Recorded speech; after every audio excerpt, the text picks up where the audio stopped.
The wind moved slow and mean across the dry plains of West Texas, carrying only the weight of dust and silence. The auction yard in Haverhill was half empty, echoing with the groans of tired animals and the hollow voice of a man calling out numbers no one cared to remember.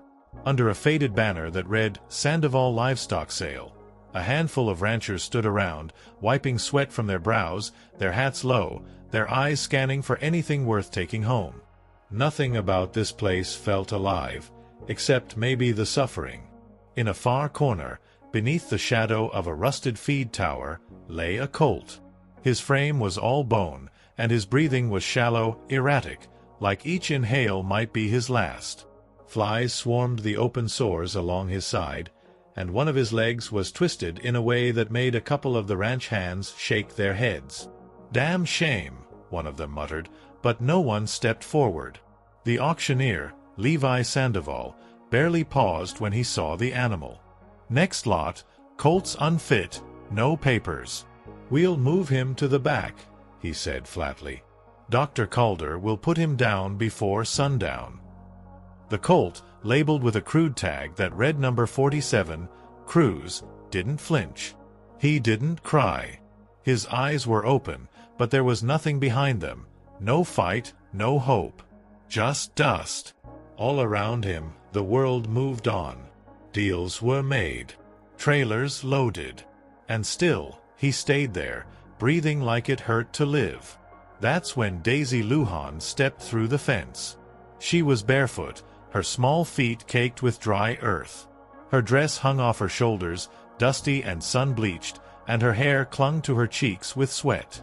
No one knew where she came from, just that she was suddenly there, walking across the yard like she belonged to it, like the colt was waiting for her. Her eyes, wide and dark, locked onto his the way someone looks at a photograph they've seen in dreams. Without a word, Daisy knelt beside him. She touched his face, and for a moment, Cruz stirred. His ear twitched. His head lifted just an inch. No one had seen him move all day. The air seemed to hold its breath. Daisy leaned closer and whispered something. Nobody heard the words, but whatever she said, Cruz heard them. And for the first time since morning, Cruz didn't sound like he was dying. He sounded like he wanted to live. For a long moment, no one spoke.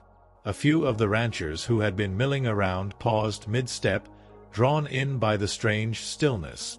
Rhett Marquez, a seasoned buyer known for cutting deals fast and cold, lowered his clipboard and squinted across the yard.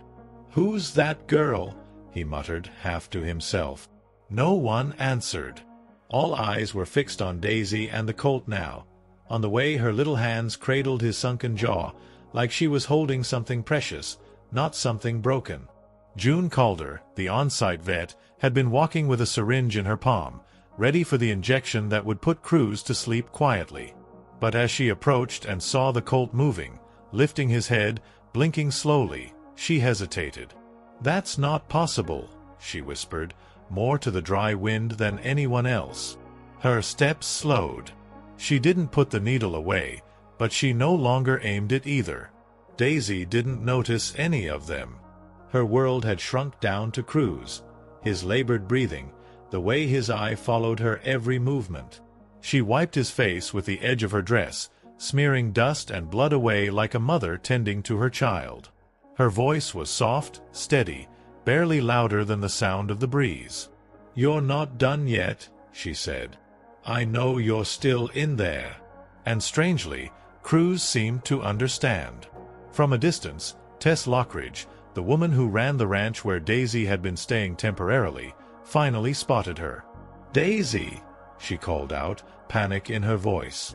"You can't just—" But even Tess stopped short as she approached. The scene in front of her made something tighten in her throat. Tess had worked with horses her whole life. She'd seen animals go numb before death, but never one come back like this. Levi Sandoval scratched his head, frowning. "This is a waste of time," he muttered, though less convinced than before. "That colt's got nothing left." But still, he didn't tell anyone to move her. He just stood there, waiting for someone else to make the call. Maybe deep down, even he couldn't ignore what he was seeing.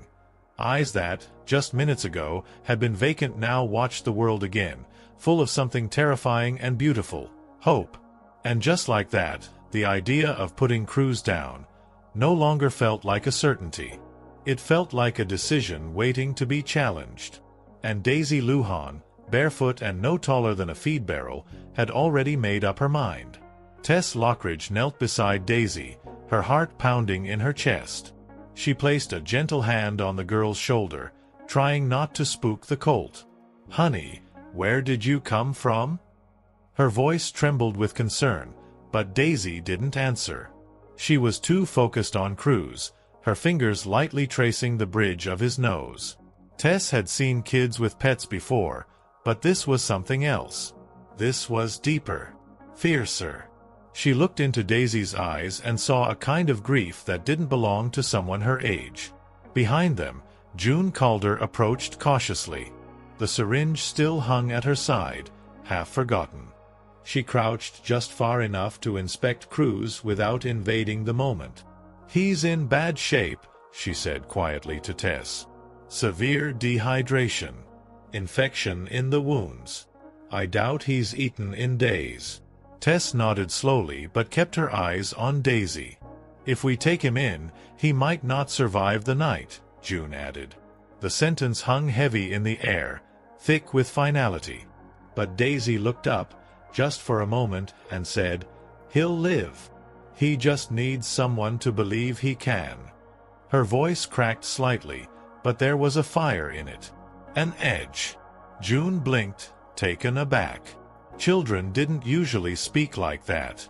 Not in this place. Not with that certainty. Tess didn't reply. She just stood, wiping the dust off her jeans, and walked toward Levi Sandoval. Levi stood by the fence, chewing on a toothpick, arms crossed. "Tess," he said without turning, "this ain't no fairy tale. That horse is a liability." Tess nodded. "I know. You want him, he's yours. But it's on you if the girl gets hurt or that colt dies screaming." Levi didn't mean it cruelly, just plainly. Like a man who's seen too many things go the wrong way to bother sugarcoating. Tess didn't argue. She looked back at Daisy, still kneeling with Cruz, her face streaked with dirt and silent tears. "We'll take him," she said. That's when Harlan Covarrubias, a rancher known more for cattle than horses, stepped in. "What's the point, Tess? That colt ain't got a future." His tone wasn't mean, just practical. But Tess met his eyes and said firmly, "Maybe. But that little girl does. And she's already decided they're going to heal together." The moment those words were spoken, the air shifted. The decision had been made, not by the adults, but by a barefoot girl with scraped knees and a colt who, for the first time in days, had opened his eyes, and hadn't closed them since. The trailer rattled down the dusty road, its wheels sending up clouds that clung to the fading sunlight. Tess gripped the steering wheel tight, glancing in the rearview mirror every few seconds. In the back seat, Daisy sat silent, arms wrapped around her knees, eyes fixed on the window. She hadn't said a word since they left the auction yard. Next to her, in the metal trailer hitched behind the truck, Cruz lay wrapped in old blankets, his breath still shallow, his body trembling under each bump in the road. At the ranch, Rosie Whitlock was already waiting by the barn. She had seen Tess pull away earlier and felt something off. "You brought him back," Rosie said softly, watching as Tess stepped down from the truck. "The colt?" Tess nodded, her voice tired. "And the girl?" Rosie's eyes followed Daisy as she stepped out of the truck. The child looked smaller now, like the weight of the decision had settled on her tiny shoulders. "She hasn't let go of him since we loaded him in," Tess added. "Not even once." Inside the barn, they prepared a stall with fresh hay and water. Daisy refused to leave Cruz's side, even as Rosie and Tess tried to clean the wounds. Every time Cruz flinched or let out a low groan, Daisy whispered to him softly, words only he could hear, Rosie watched from a distance, arms folded. "It's like she understands him," she murmured. Tess nodded. "No. It's like they already knew each other." Later that night, the air grew cooler, but Daisy stayed curled up on a pile of straw beside Cruz, her small hand resting on his neck. Rosie brought her a blanket and knelt beside her. "Sweetheart, you can't stay out here all night." Daisy looked up, her voice barely above a whisper. "What if he doesn't wake up?" Her eyes were glassy, the question heavy. Rosie sat down beside her. "Then you made sure he didn't feel alone. And that's more than most ever get." In the main house, Tess stared at the kitchen table, phone in hand. She had called Dr. Calder earlier, but the answer hadn't changed. "He's too weak. Maybe a day or two." Tess didn't know why it mattered so much, but it did. Maybe it was Daisy. Maybe it was that something inside that broken colt had looked back at them and asked for a chance. And out in the barn, under the dim glow of a single bulb, Cruz shifted his head slowly, pressing it closer to Daisy. His breathing was still rough, but he was breathing. He hadn't given up yet. The barn was silent except for the rhythmic ticking of the overhead light and the ragged sound of Cruz's breathing. Daisy hadn't slept. Her eyelids drooped and her head nodded from time to time, but each time Cruz let out a low groan, she sat up instantly, alert and afraid. Around 2 in the morning, the groaning stopped. Completely. At first, Daisy thought he was sleeping. She pressed her ear to his side, hoping to hear the weak rhythm of his heart. But there was only silence. Panic flooded her face. "Cruz?" she whispered. "No movement. Please, no." She pushed at his shoulder gently, then harder. "Nothing. Wake up. Please." Her voice cracked, and this time she didn't fight the tears. They came fast, spilling down her cheeks, mixing with the dirt on her face. She screamed into the hay, small fists pounding the ground. Tess, startled from sleep by the sound, ran barefoot into the barn with a flashlight. Rosie followed close behind, tying her robe as she moved. They found Daisy sobbing against Cruz's body, her voice broken. "He's gone," she wailed. Tess knelt down quickly, placing her hand on the colt's chest. Nothing at first. And then, so faint it was almost imaginary, a single shuddering breath. "Wait," Tess said. Rosie leaned in. Another breath. Slow. Strained. But it was there. "Get Dr. Calder," Tess told Rosie. "Now." Rosie didn't ask questions. She ran. Daisy looked up, face soaked with tears. "Don't let them take him." Her voice was so quiet Tess could barely hear it. "He's not ready. He's just tired." Tess swallowed hard. The girl's words weren't poetic. They felt like truth. The kind of truth that doesn't come from knowledge, but from love. Minutes later, June Calder arrived in jeans and boots, medical bag in hand. She examined Cruz quickly, her face grim. His heart almost stopped. "He's septic. I can put him down peacefully." He wouldn't feel it. But Tess hesitated. Her eyes moved to Daisy, who now held Cruz's face with both hands, whispering to him again. "What if he's still fighting?" Tess asked. June looked at Daisy, then at Cruz, and slowly closed her bag. "Then we wait. But if he goes quiet again, that's it. We won't get a second chance." Tess nodded, but in her chest, everything felt like a knot. This wasn't just about a horse anymore. It was about something else, something fragile and rare. Outside, the wind picked up, and under the flickering barn light, Cruz exhaled once more, then moved his ears. By morning, the barn smelled of medicine, hay, and exhaustion. Cruz was alive, but just barely. He hadn't lifted his head since the night scare, and every breath still came like it was borrowed from somewhere else. Dr. Calder left early, her warning clear. If he makes it past tonight, we try fluids and antibiotics. If not, you'll know." Tess stood in the doorway for a long time, watching Daisy still curled up beside him, a quiet sentry in a war no one else could fight. Rosie brought warm biscuits and orange juice, but Daisy wouldn't eat. "He needs me awake," she said simply, her voice hoarse from crying and fatigue. Tess didn't argue. She just sat on a bale of hay beside her. "You're doing more than most grown-ups would," she said. Daisy didn't respond, but her hand moved slowly along Cruz's neck. The colt shivered beneath her touch, and his eyelid fluttered. It was barely movement, but to Daisy, it was everything. Late that afternoon, a truck rolled up the long dirt road. Tess squinted at the windshield. Rhett Marquez. He stepped out with a slow swagger, boots crunching over the dry gravel. "Heard about the colt," he said, tipping his hat.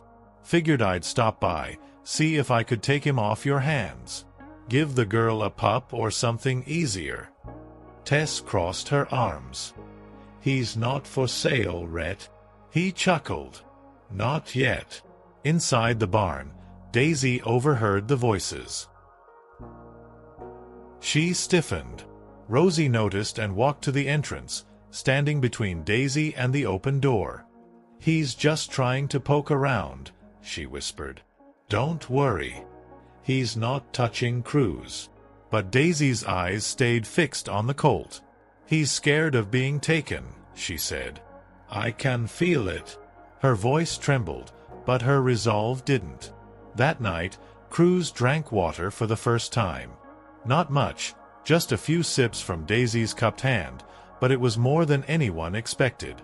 Tess watched it happen in stunned silence. Even Rosie whispered, "That's a miracle." But Daisy shook her head slowly. "It's not a miracle," she said. "He just needed someone to stay." The words struck Tess deeper than she let on. For the first time in years, something in her began to soften. Outside the barn, Rhett stood with one foot on his bumper, watching the barn glow in the dimming light. He pulled out his phone and made a call. "Yeah, it's the colt from Lot 47. Keep an eye on it. That girl's got him breathing again." 3 days had passed since Cruz drank his first water, and though he was still weak, the light behind his eyes had begun to return. Tess watched him from the barn door each morning, coffee in hand, marveling at how the colt's ears now twitched when Daisy hummed or how his nostrils flared when someone approached too fast. He was far from well, but he was no longer dying. And Daisy Luján hadn't left his side for more than an hour at a time. Rosie noticed the change in Daisy, too. She smiled more, spoke a little louder. One afternoon, while brushing Cruz's mane together, Rosie asked, "Where's home for you, sweetheart?" Daisy didn't look up. "Don't got one," she said. Her voice was flat, not sad. "Just final.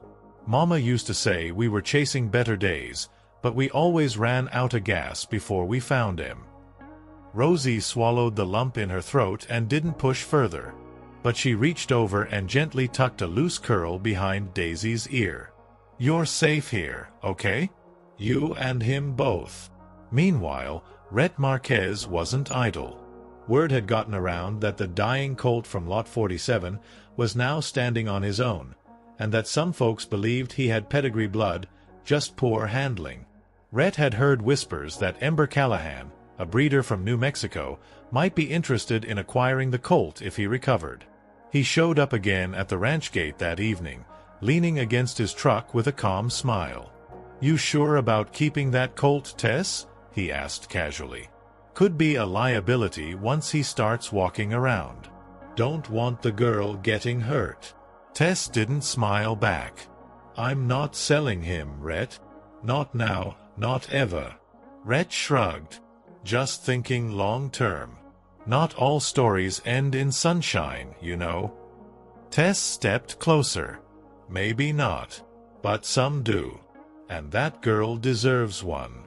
That night, as the stars blinked above the quiet barn, Daisy spoke softly to Cruz. You know he wants you, right? That man with the hat. He doesn't care if you're scared. Cruz, resting on a bed of fresh straw, let out a quiet huff, his head barely lifting. But I won't let him take you. I don't care if I gotta fight 100 of him. From the shadows of the barn's loft, someone shifted. Ace Quintana, a young ranch hand Tess had recently hired.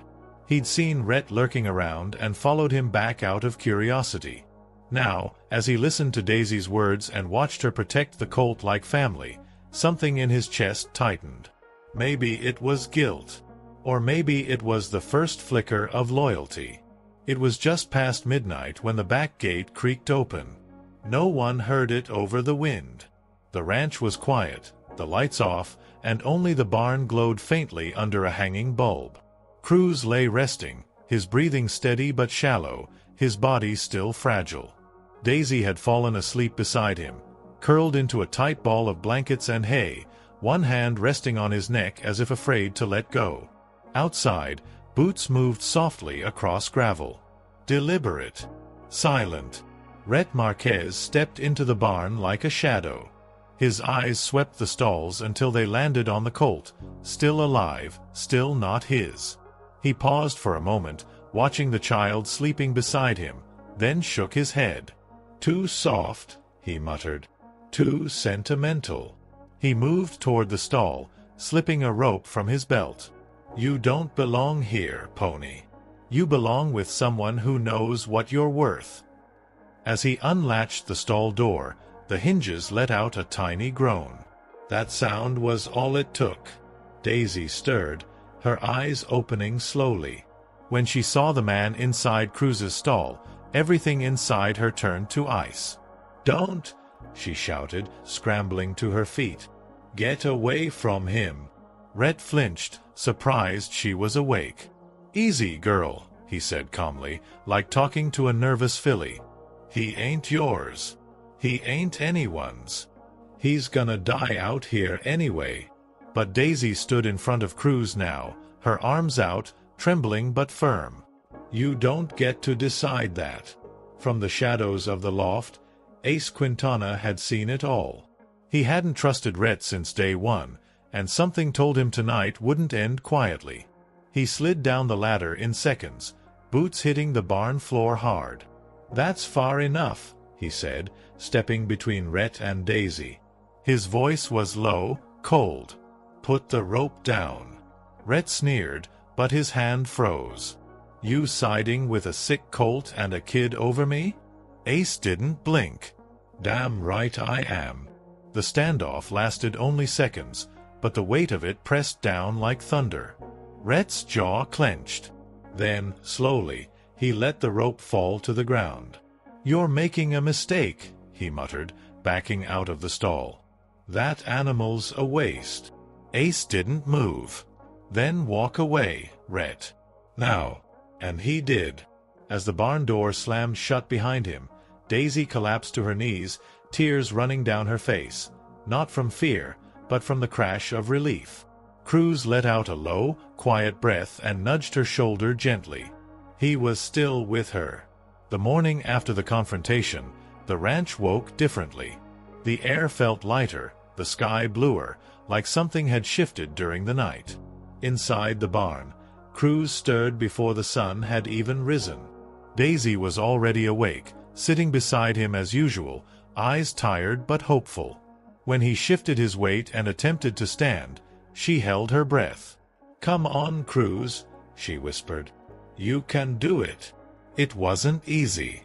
His legs trembled, hooves slipping slightly on the hay. But with one slow, deliberate motion, Cruz rose to his feet, shaky but standing. Daisy clapped her hands against her mouth, trying not to scream with joy. You did it, she gasped, rushing to his side, her arms wrapping around his neck. Tess, watching from the barn door, blinked back tears. That colt's got more fight in him than I gave him credit for, she said softly. Rosie, standing beside her, smiled. So does the girl. Word of what happened spread quickly through the small town. People came by the ranch with bags of feed, donated blankets, even handwritten notes. They weren't there just for the horse. They came because something about Daisy's determination had cracked open something in them. Hardened ranchers, skeptical neighbors, even June Calder returned with a proper medical kit and a new tone in her voice. "Let's get this boy stronger," she said. "He's earned it." Daisy, though still quiet, seemed to glow now. She fed Cruz every few hours with soaked grain and sweet apples, talking to him like he was family. "You don't have to be afraid anymore," she told him one afternoon, rubbing his ears gently. "You're home now." Tess, watching from a distance, felt her chest tighten. For the first time in years, the ranch didn't feel empty. It felt alive. Ace spent more time around the barn too. He fixed the fence Rhett had damaged, repainted the stall gate, and even carved Cruz into a small wooden sign above the colt's door. One evening, he handed it to Daisy without saying much. She stared at the carving, then looked up at him. "Thank you." Ace just nodded. "He's yours now," he said. "Everybody knows it." That night, as the stars returned to their place above the ranch, Daisy sat beside Cruz with a blanket wrapped around her shoulders. He nuzzled her hand gently, then, without warning, let out a soft, healthy whinny. It wasn't loud, but it was strong. And in that sound, Daisy heard everything: survival, gratitude, and the promise of a tomorrow they almost never got. Spring arrived quietly, like a slow breath after a long illness. The fields around the Lockridge Ranch turned green again, and the wind that once carried dust now carried the smell of wildflowers and fresh grass. Cruz, no longer the fragile shadow he once was, now trotted freely in the open pasture, his coat shiny, his legs steady. His gait still held a limp, but it didn't matter. He was alive. He had made it. And every morning, Daisy was there to greet him with an apple in one hand and a new story in the other. Tess stood by the fence most mornings, coffee in hand, watching the girl and the horse with a silence that felt sacred. Rosie would join her sometimes, her knitting forgotten in her lap, eyes misty but smiling. "She saved him," Rosie whispered one day. Tess nodded. "And I think he saved her, too." Neither of them needed to say more. They both knew the truth of it. Some wounds don't heal with medicine, but with presence, love, and stubborn belief. One afternoon, Ember Callahan came by, hearing that Lot 47 had survived. She offered Tess a check with a number high enough to make anyone blink. "I see potential," Ember said. "With proper training, he could sire strong bloodlines." Tess didn't hesitate. "He's not for sale." Ember raised a brow. "Every horse has a price." Tess looked across the field, where Daisy and Cruz ran side by side, like they belonged to the same world. "Not this one." Daisy never asked for more. She didn't need toys, or phones, or noise. She needed quiet and Cruz. She started school that fall, riding to the bus stop on Cruz's back with Rosie waving from the porch. At night, she'd still sleep with his halter near her bed, just in case. And every now and then, she'd wake up from dreams she couldn't explain, dreams of running through dark places, chasing something she never found. But now, when she woke, she wasn't alone. Tess filed the paperwork to become Daisy's legal guardian that November. The process was slow, but when the day finally came, Daisy asked only one thing: "Can I still be Daisy Luján?" Tess smiled and pulled her close. "You can be whoever you want. Just don't stop being you." Daisy nodded, wrapping her arms around her like she had with Cruz on that first day, when no one else would. And on a quiet Sunday morning, long after the world had moved on, the colt once rejected and the girl once lost stood side by side at the edge of the pasture. Not broken, not forgotten, but finally, undeniably home.